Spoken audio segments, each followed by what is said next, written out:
आज आचार्य माणिक नंदी के द्वारा रचित परीक्षामुख सूत्र ग्रंथ का अपन यहाँ पर अध्ययन प्रारंभ कर रहे हैं। ये न्याय शास्त्र का आद्य न्याय ग्रंथ है, यानी सूत्र ग्रंथ। जैसे तत्वार सूत्र जो है आगम ग्रंथ कहलाता है, प्रथम सूत्र ग्रंथ संस्कृत में, ऐसे ही ये न्याय का जो है प्रथम ग्रंथ है।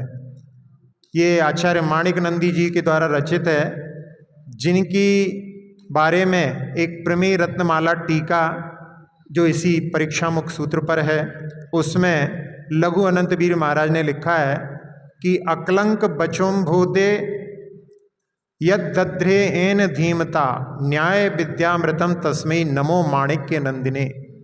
उसमें उन्होंने लिखा कि जिस धीमान ने अकलंक देव के वचन सागर का, अकलंक देव का जो है न्याय बड़ा प्रसिद्ध है, तो उनके वचन रूपी समुद्र का मंथन करके और न्याय विद्यामृत निकाला, ऐसे उन माणिक्य नंदी को नमस्कार हो। तो उन माणिक्य नंदी के बारे में कि ये इनके जो इस सूत्र के ऊपर बहुत सारी टीकाएँ हुई हैं। एक प्रमेय कमल मार्तंड नाम की बड़ी टीका है जो आचार्य प्रभाचंद जी की है, और एक पंडित दरबारी लाल जी कोठिया हुए हैं, उन्होंने कि ये उनकी जो टीका है वो 11वीं शताब्दी में पूर्ण हुई, और उनके ही गुरु उन्होंने कई उसके माध्यम से प्रमाणों से कि माणिक्य नंदी उनके साक्षात गुरु थे। तो ये लगभग 1028वीं ईस्वी में ये हुए हैं। इनकी जो है रचना, ये परीक्षामुख सूत्र अपन यहाँ पर पढ़ रहे हैं, जहाँ पर बौद्ध धर्म में कई ऐसे ग्रंथ हैं जिनके नाम मुख संबंधी हैं, हेतु मुख, न्याय मुख, उनका अनुकरण करके इन्होंने मुखांत नाम यानी परीक्षामुख नाम रखा है। यहाँ पर जैसे यथार्थ पदार्थों की परीक्षा कराने के लिए मुख अर्थात दरवाजे के समान है। जैसे मकान में प्रवेश करते हैं तो उस समय में दरवाजा मूल कारण होता है, उसी तरह तत्वों की परीक्षा करने में ये परीक्षा मुख मूल है। इसके पढ़े बिना न्याय के अन्य ग्रंथों में प्रवेश करना संभव नहीं है। अब न्याय किसे कहते हैं? जिसके द्वारा वस्तु की वास्तविकता का निर्णय किया जाता है उसे न्याय कहते हैं। यह द्रव्यानि योग का ग्रंथ है। इसमें इस ग्रंथ की रचना का उद्देश्य कि सरलता से जैन न्याय का ज्ञान होना, और जैन न्याय के साथ में अन्य दर्शन की जो मान्यताएं हैं उनका भी खंडन इसके माध्यम से होता है। और न्याय के बड़े बड़े ग्रंथों में प्रवेश पाने के लिए ये वहाँ पर प्रारंभिक है, यानी उसमें जो है इसको पढ़ लेने के बाद में उसमें प्रवेश हो जाता है। इसमें 208 सूत्र हैं, इसमें 6 समुद्देश्य यानी 6 अध्याय हैं। इसमें पहले अध्याय में जहाँ पर प्रमाण का लक्षण है, दूसरे में प्रमाण के भेद हैं, तीसरे में परोक्ष प्रमाण, चौथे में प्रमाण का विषय, पांचवें में प्रमाण का फल, और छठे में प्रमाणाभास का वर्णन है। इस प्रकार से ये 6 समुद्देश्य वाला ये ग्रंथ अपन यहाँ पर प्रारंभ कर रहे हैं। जहाँ भी कोई ग्रंथ प्रारंभ करते हैं तो सबसे पहले मंगलाचरण किया जाता है, तो इसमें मंगलाचरण सबसे पहले अपन पढ़ते हैं। प्रमाणादर्थ संसिद्धिस् तदाभाषाद् विपर्ययः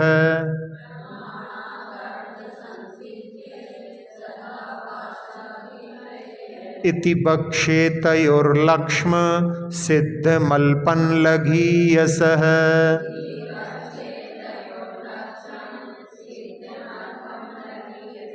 हाँ, यहाँ पर आचार्य महाराज कह रहे हैं प्रमाणाद अर्थ संसिद्धि। प्रमाण के माध्यम से, प्रमाण क्या होता है? सम्यक ज्ञान। सम्यक ज्ञान प्रमाण होता है। तो प्रमाण से, सम्यक ज्ञान से अर्थ की सिद्धि होती है, यानी पदार्थ का सम्यक निर्णय होता है।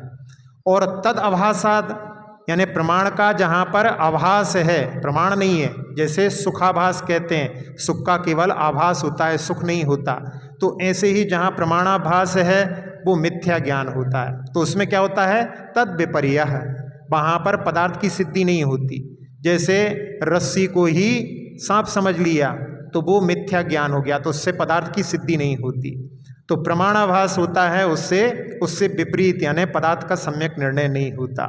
इसलिए इति यानी इस प्रकार से बक्षे तयोर लक्ष्म, यहाँ पर आचार्य महाराज कह रहे हैं बक्षे यानी मैं कहूँगा, तयोर लक्ष्म, तयो शब्द के माध्यम से उन दोनों के यानी प्रमाण के और प्रमाणाभास दोनों के लक्ष्म, लक्ष्म का अर्थ होता है लक्षण, तो दोनों के लक्षणों को कहूँगा। और कैसे? सिद्धम, जो कि पूर्व में जो कहे हुए हैं, पूर्वाचार्यों से प्रसिद्ध हैं, पूर्वापर से विरोध से रहित, ऐसे उन लक्षणों को कहूँगा। और अल्पम यानी संक्षेप में कहूँगा। और क्या? लघीय सह, जो अल्प बुद्धियों के हित के लिए, यानी उनको समझाने के लिए इस सूत्र ग्रंथ की मैं रचना कर रहा हूँ। तो इस प्रकार से आचार्य महाराज ने यहाँ पर ये रचना में मंगलाचरण में जो भाव रखे हैं उसके माध्यम से अब यहाँ जहाँ उन्होंने कहा कि जो लघी सा यानी लघी यानी शिष्यों के प्रयोजन से कहा, अब उसमें लघुता भी जो है 3 प्रकार की होती है। एक होती है बुद्धिकृत, एक होती है शरीरकृत, एक होती है कालकृत। तो उसमें यहाँ पर बुद्धिकृत लघुता को ग्रहण किया, यानी जो बुद्धि से लघु हैं, मंद बुद्धि हैं, उनको जो है यहाँ पर उनको समझाने के लिए इस ग्रंथ की रचना कर रहे हैं।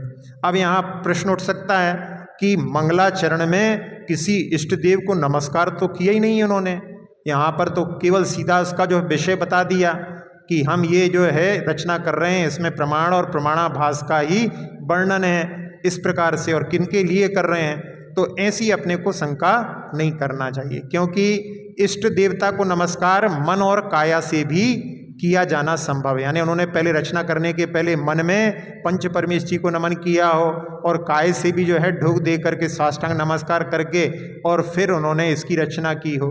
अथवा दूसरी तरफ से निकालें तो प्रमाण शब्द जो है, उस प्रमाण शब्द का अर्थ अरहंत परमेष्ठी भी होता है। कैसे होता है? माँ का अर्थ होता है अंतरंग और बहिरंग लक्ष्मी, और आण, माँ में आण जुड़ेगा तो माण बनेगा, तो आण शब्द जो होता है वो दिव्य ध्वनि। तो प्रा शब्द से प्रकृष्ट आण यानी जिनकी प्रकृष्ट माँ लक्ष्मी है और साथ साथ में दिव्य ध्वनि है, ऐसे उत्कृष्ट लक्ष्मी और उत्कृष्ट वाणी सहित जो हैं ऐसे अरहंत भगवान ही हैं। तो उनका यदि वहाँ पर प्रारंभ में नाम लिया है या उनकी सिद्धि के लिए उनके माध्यम से ही, उनके उपदेशों के माध्यम से ही पदार्थ की सिद्धि होती है, इसलिए यहाँ पर अरहंत परमेष्ठी को भी यहाँ पर नमन किया है, इसलिए अपन उसको भी जो है यहाँ पर समझ सकते हैं। तो इस प्रकार से ये ग्रंथ में यहाँ पर ये प्रारंभ में बतलाया। अब एक होता है इसी में लक्षण। तो लक्षण जो होते हैं वहाँ पर बहुत सारे पदार्थ आपस में मिले हों और उनको वहाँ पर अपन अलग निकालना चाहें, यानी मिले हुए बहुत से पदार्थों में से किसी एक पदार्थ को जुदा करने वाले हेतु को लक्षण कहते हैं। तो यहाँ पर इनके लक्षण यानी बहुत सारी चीज़ें हैं, उनमें प्रमाण का क्या लक्षण है और प्रमाणाभास का क्या लक्षण है, उनको यहाँ पर कहेंगे। अब इनमें जो है इनका ही विस्तार से आगे वर्णन प्रारंभ होगा। अब यहाँ पर जो अपन सबसे पहला अधिकार यहाँ पर प्रारंभ हो रहा है, उसमें सबसे पहले प्रमाण के ही लक्षण को कह रहे हैं। स्वापूर्वार्थ व्यवसायात्मकम ज्ञानम प्रमाणम। हाँ, स्व अपूर्व अर्थ व्यवसायात्मकम ज्ञानम प्रमाणम, इसमें कह रहे हैं कि अपने आप के तथा जिसे किसी अन्य प्रमाण से नहीं जाना है, यानी अपूर्व अर्थ, ऐसे पदार्थ को व्यवसायात्मकम यानी निश्चय करने वाले ज्ञान को ही प्रमाण कहते हैं। तो जो ज्ञान ही प्रमाण है, अब उस ज्ञान में प्रमाण है, उसके लिए यहाँ पर कितने सारे शब्दों को लेकर के लिखा है। तो उसमें जो स्वय शब्द लिया है वो इसलिए लिया है क्योंकि स्वय शब्द जो है न्याय, सांख्य और मीमांसा और योग दर्शन का खंडन करने के लिए आया है। क्योंकि ये सभी दर्शन कैसे हैं, पदार्थ के ज्ञान के समय स्वयं का ज्ञान नहीं होता ऐसा मानते हैं, यानी ज्ञान जो है स्वपर प्रकाश ही होता है ऐसा नहीं मानते। पदार्थ को तो जानते हैं लेकिन ज्ञान अपने आप को नहीं जानता। तो उनके लिए यहाँ पर स्वय शब्द का लिया है कि ज्ञान अपने आप को भी जानता है और पर को भी जानता है। अब अर्थ इसमें लिया है, तो अर्थ यानी पदार्थ, तो अर्थ के पहले और उसके पहले जो है अपूर्व विशेषण लगाया है। तो उसमें क्या है, गृहीत ग्राही, यानी जो पहले अपन ने ग्रहण कर लिया है उसी को अपन फिर से जाने तो फिर उसमें नीरसता होती है। जैसे पिष्ट पेशन होता है, पिसे हुए को क्या पीसना, जिसको जानते हैं उसको क्या जानना।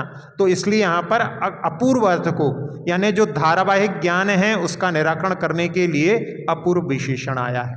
फिर इसके बाद में अर्थ शब्द आया है।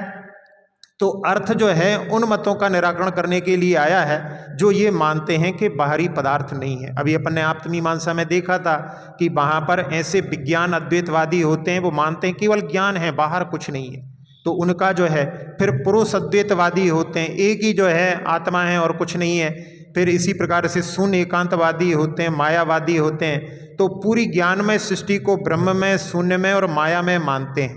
तो उनका निराकरण करने के लिए यहाँ पर अर्थ यानी पदार्थ भी वास्तविक होता है। फिर व्यवसाय, तो व्यवसाय यानी निश्चय करने वाला, तो इस शब्द के माध्यम से यहाँ पर बुद्ध मत का निराकरण किया है, जो ये मानते हैं कि निर्विकल्प प्रत्यक्ष ही प्रमाण होता है।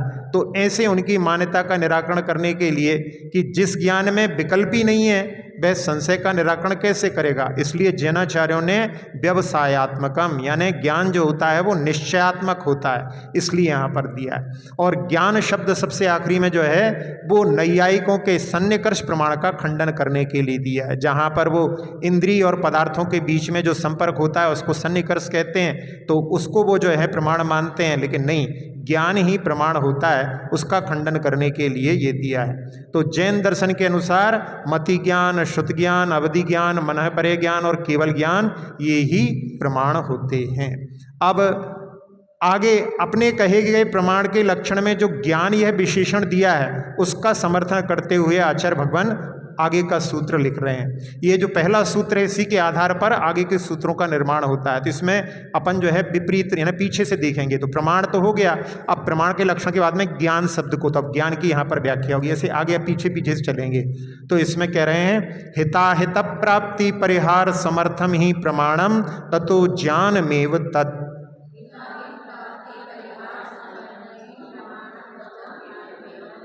हाँ, यहाँ पर कह रहे हैं कि प्रमाणम, प्रमाण क्या करता है, हित और अहित, हित की प्राप्ति कराता है और अहित का परिहार यानी उसको दूर करता है।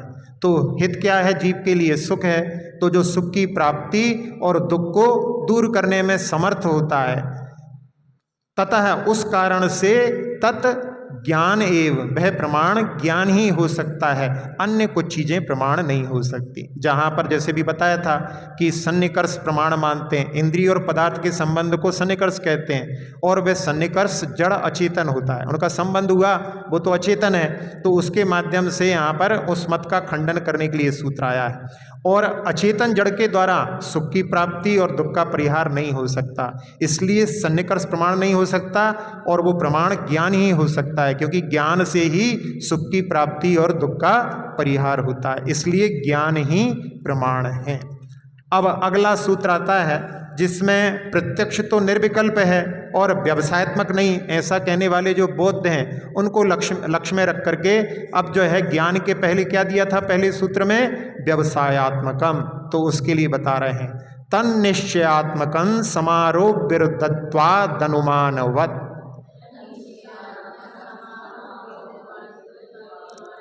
हाँ, समारोप के विरोधी होने से, समारोप क्या होता है, संशय, विभ्रम और अनध्यवसाय, इसको समारोप कहते हैं। तो समारोप के विरोधी होने से अनुमानवत, अनुमान के समान, अनुमान जैसे होता है जिसमें साधनात् साध ज्ञानम अनुमानम, ये इसी में सूत्र आएगा, इसी का सूत्र है।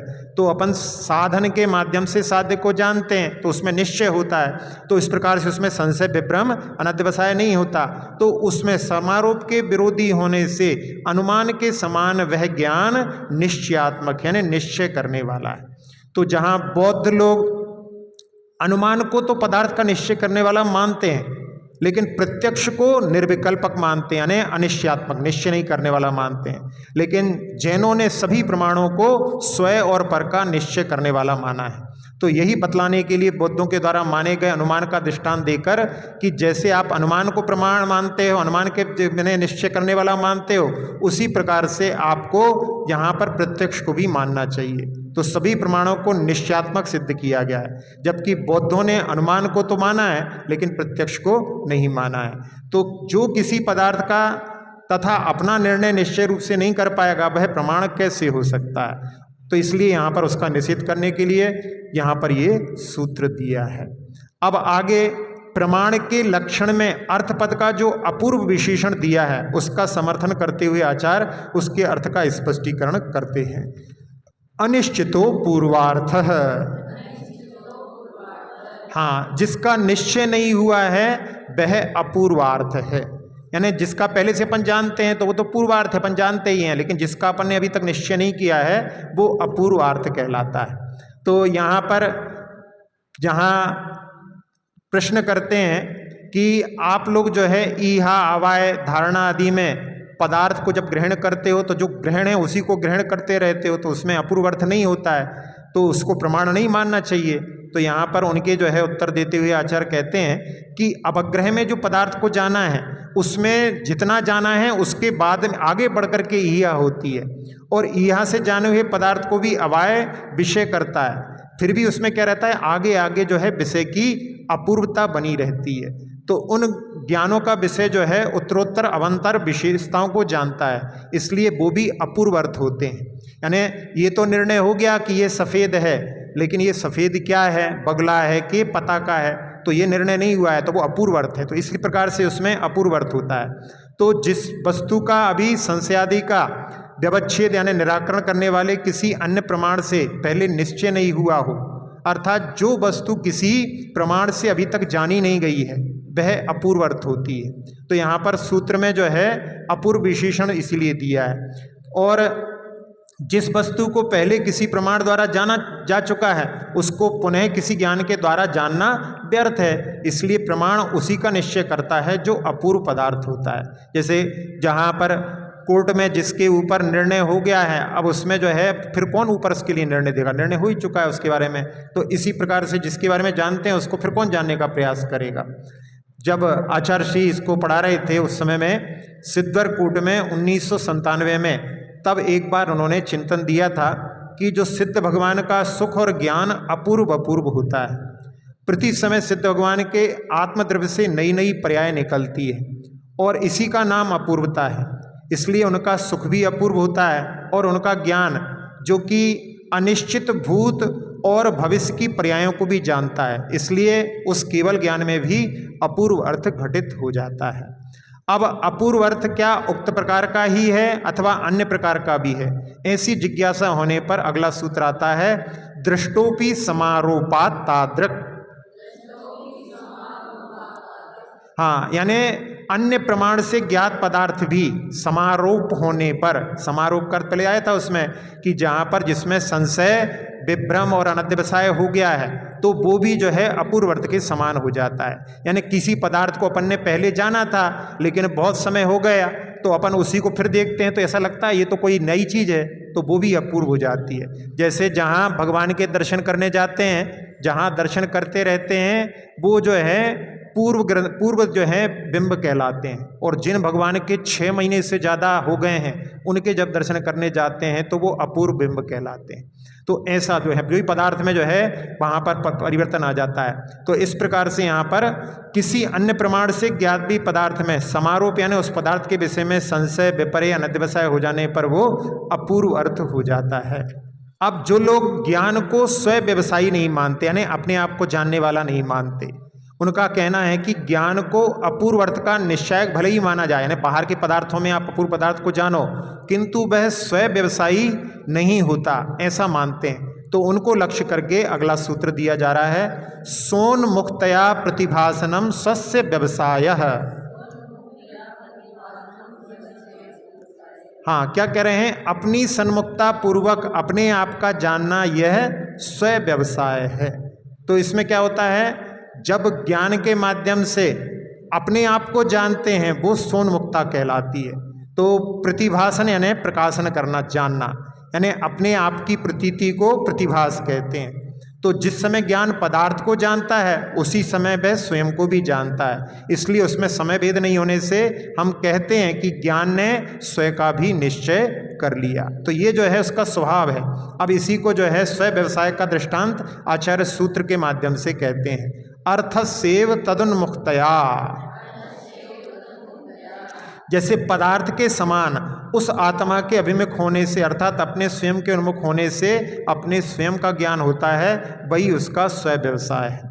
तो जिस प्रकार से घड़ा है, कपड़ा है इत्यादि शब्दों का हमें ज्ञान होता है, तब उस ज्ञान के विषयभूत उन पदार्थों का ज्ञान भी हमें अवश्य होता है।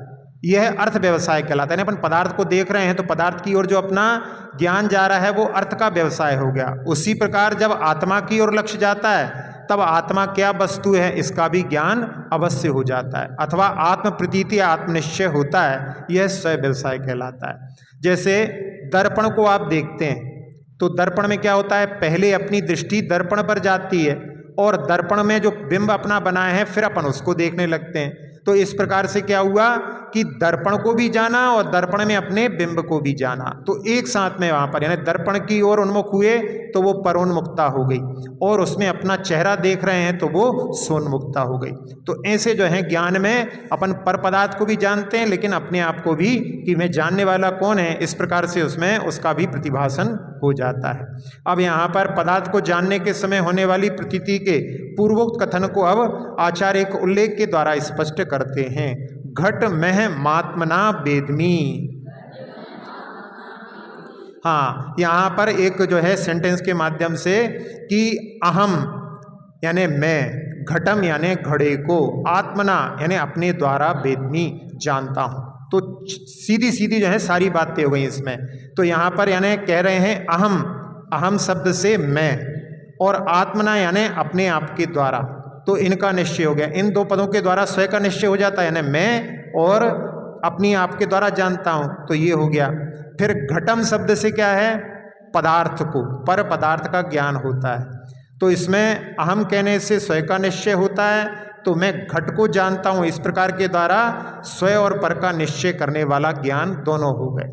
अब यहाँ पर जानता हूँ, ये क्रिया जो है वेदमी, क्रिया का भी ज्ञान होता है। तो उसमें कर्ता किसके द्वारा जान रहे हैं, करण, और घट जो पदार्थ है कर्म, और क्रिया, इन सब का ज्ञान होता है। तो ज्ञान केवल पदार्थ को ही जानता है, अपने आप को नहीं जानता। ऐसी जो मान्यता नैयायिक मत वालों की है, इस मत का खंडन करने के लिए सूत्र दिया है। अब यहाँ पर जो नैयायिक मत वाले हैं वो कहते हैं कि ज्ञान केवल पदार्थ को ही जानता है, अपने आप को नहीं जानता। कितने ही लोग कहते हैं कि ज्ञान अपने आप को और फल को ही जानता है। भाट कहते हैं कि कर्ता और कर्म की ही प्रतीति होती है, शेष की नहीं। और जैमिनी कहते हैं कि कर्ता कर्म और क्रिया की ही प्रतीति होती है, करण की नहीं। उक्त वादियों के मत प्रतीति से बाधित हैं। यह दिखलाने के लिए, अर्थात पर व्यवसाय मात्र का खंडन करने के लिए अगला सूत्र आ रहा है, कर्मवत कर्ति करण क्रिया प्रतीते।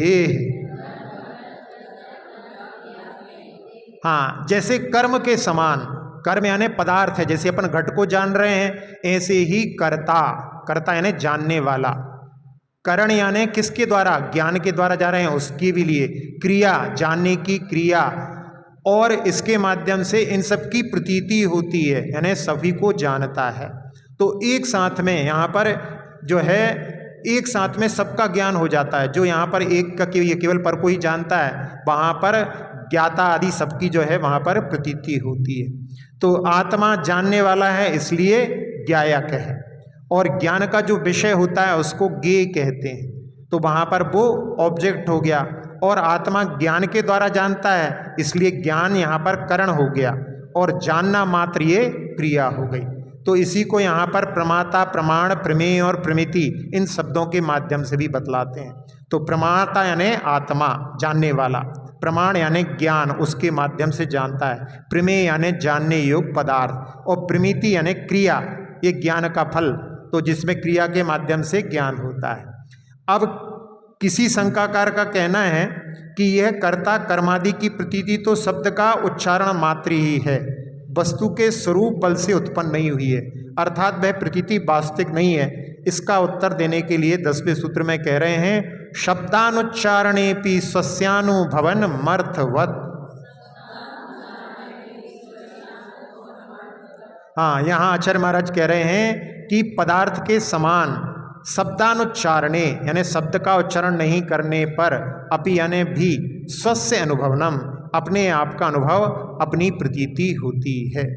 तो यहाँ इस बात को कहा है कि यदि कोई समझे कि पूर्व सूत्र में कहे हुए जो बात हैं उनके लिए, कि जब कोई व्यक्ति घटपट आदि किसी बाह्य पदार्थ को देखता है तो जरूरी नहीं कि वे बोले कि मैं घट को देख रहा हूँ, मैं पट को देख रहा हूँ। बिना बोले भी घटपट की जो है अपने लिए प्रतीति हो जाती है ना, अपन उसको जान लेते हैं। उसी तरह से मैं स्वयं को जानता हूँ या मैं जानता हूँ, ऐसा जो है शब्दों का उच्चारण किए बिना भी स्वयं का अनुभव करता है।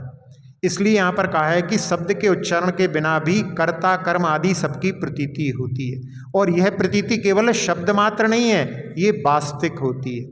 जब आचार्य श्री जहाँ नेमावर में कोठिया जी की जो है समाधि चल रही थी, तो दरबारी लाल जी कोठिया जो न्यायाचार बड़े पंडित थे, विद्वान, और उस समय में जो समंत भद्र स्वामी के बड़े ही जो हैं मतलब उनकी बहुत सारे ग्रंथों की टीकाएं उन्होंने लिखी हैं। तो जब आचार्य श्री उनकी संलेखना चल रही थी तो आचार्य श्री ने इसी सूत्र को उनको सुनाया। तो इस सूत्र को सुन करके वो उनकी संलेखना चल रही थी। हमारा भी सौभाग्य था, उस समय में हम नेमावर में आचार्य श्री के दर्शन करने के लिए गए हुए थे, तब वहाँ पर हमने पंडित जी से चर्चा भी करते हुए आचार्य श्री को सुना था।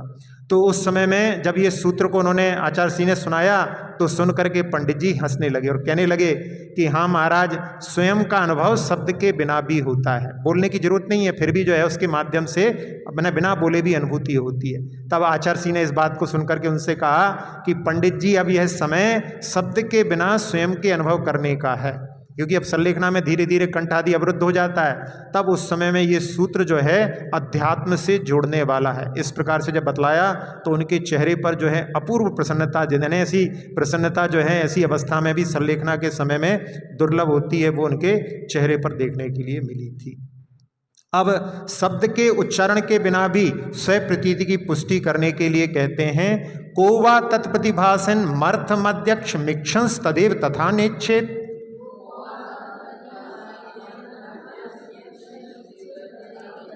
हाँ, यहाँ पर कह रहे हैं कि कौन ऐसा परीक्षक होगा जो ज्ञान से प्रतिभासित हुए पदार्थ को तो प्रत्यक्ष जानता है, लेकिन उस ज्ञान की तरह ही उस ज्ञान को ही यानी जिसमें से उत्पन्न हो रहा है उसको प्रत्यक्ष स्वीकार ना करे।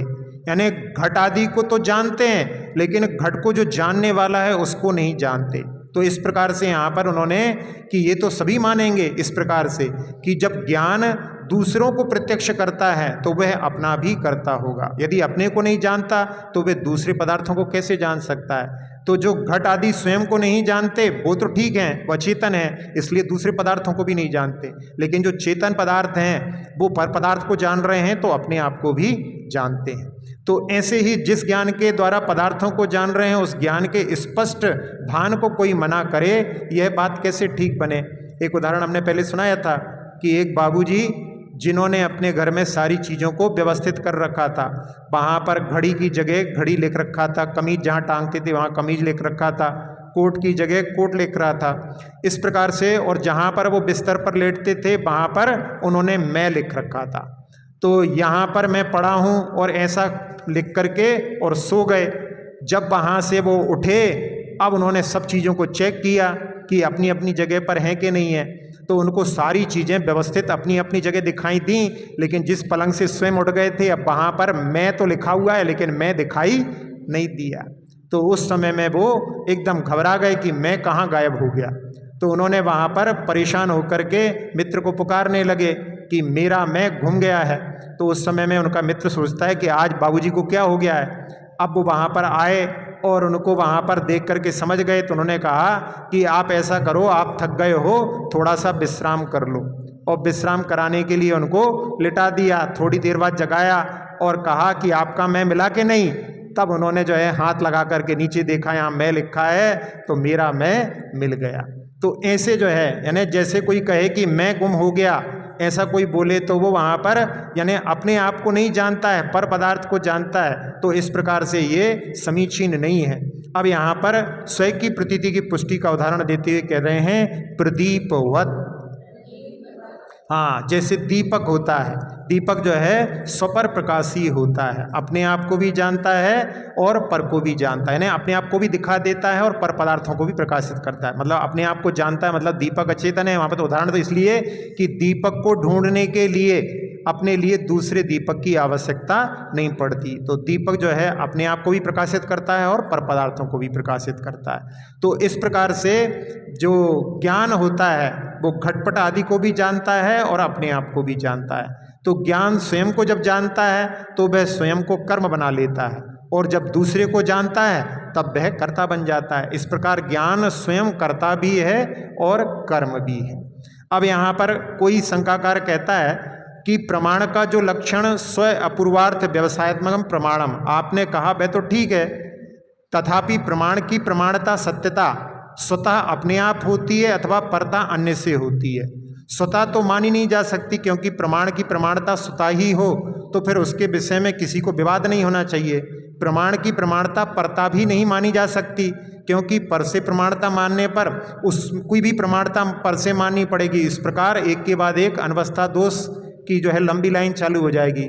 तो इन दो मतों की आशंका करके उसके निराकरण पूर्वक अपने मत की स्थापना करते हुए आचार्य उत्तर सूत्र कहते हैं, यहाँ इतना विशेष जानना चाहिए कि मीमांसक तो प्रमाण की प्रमाणता स्वतः और अप्रमाणता परता मानते हैं, और सांख्य प्रमाण की प्रमाणता परता और अप्रमाणता स्वतः मानते हैं, और नैयायिक प्रमाण की प्रमाणता और अप्रमाणता दोनों परता मानते हैं। अब इसमें आचार्य जो हैं जैन मत को यहाँ पर कहते हैं तत्प्रामाण्यम स्वतः परतश्च। हाँ, उस प्रमाण की प्रमाणता यानी सच्चाई वास्तविकता अपने आप से भी है और पर से भी होती है। तो इसमें जो है अपने आप से और पर से किस प्रकार से, तो इस सूत्र में अभ्यास दशा में और अनभ्यास दशा में इस प्रकार से पद को जोड़ करके सूत्र का अर्थ ग्रहण करना चाहिए। तो जहाँ इन वाक्यों को जोड़ करके जब सूत्र का अर्थ निकल जाता है तब वो वाक्य उपस्कार कहलाते हैं। तो उसमें ये सूत्र जो हैं उपस्कार सहित हैं, इसलिए इसे सोपस्कार सूत्र कहते हैं। तो उसमें जैसे क्या कह रहे हैं कि अभ्यास दशा में स्वतः और अनभ्यास दशा में परतः।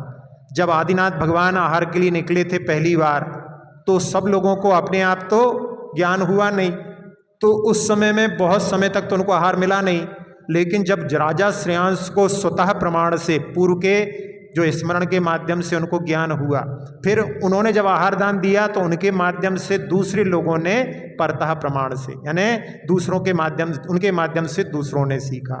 या इसमें दूसरा उदाहरण, जैसे किसी जगह से आप परिचित हैं, वहाँ पर आपको मालूम है कि यहाँ पर जो है कुआं है, यहाँ पर पानी का स्रोत है, यहाँ नदी है, तो वो आपके लिए अभ्यास दिशा में स्वतः प्रमाण है। और यदि आप कहीं नई जगह पर जाते हैं, वहाँ पर आपके लिए कोई घट भर करके ला रहे हैं वहाँ से, तो समझ जाएंगे यहाँ पर कुआं होना चाहिए, तो परता उसमें प्रमाणता आ गई। या जहाँ से ठंडी ठंडी हवा आ रही है तो यहाँ पर इस दिशा में सरोवर होना चाहिए। तो इस प्रकार से ये जो है दोनों अर्थ यहाँ पर इस प्रकार से जो है इसमें घटित होते हैं। तो यहाँ पर परता शब्द का जो है अर्थ है उसके माध्यम से बाह्य कारण के मिलने से या अनुमान प्रमाण से। तो अनभ्यास दशा में बाह्य कारणों के मिलने पर भी ज्ञान में प्रामाणिकता आती है और अनुमान ज्ञान से भी प्रामाणिकता आती है। इस प्रकार से ये प्रथम परिच्छेद समाप्त हुआ।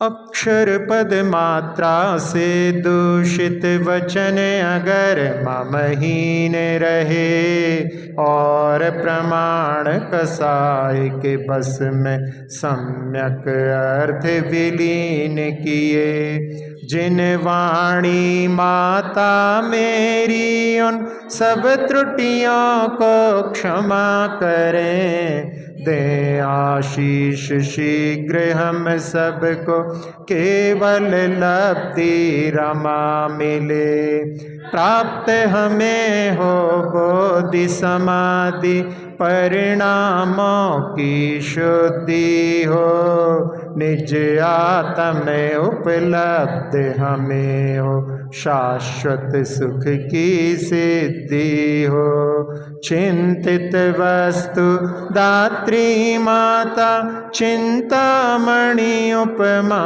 भाती,